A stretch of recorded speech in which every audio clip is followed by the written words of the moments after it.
આપને એમ નવાઈ લાગશે કે રાત્રે 3 વાગે કેમ, તો એક સમાજ એક સંદેશો આપવા માંગે છે કે અમે હવે વ્યસનોમાં ડૂબેલા નથી, વ્યસનોના કારણે નશામાં ડૂબી અને અમે ઊંઘતા નથી, અમે હવે જાગ્યા છીએ.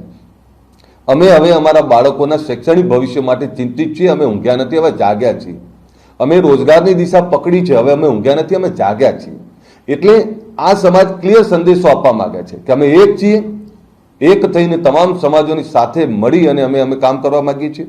તમામ સમાજો જે રીતે અમને પ્રેમ કરી રહ્યા છે, અમે તમામ સમાજોને પ્રેમ કરી રહ્યા છીએ.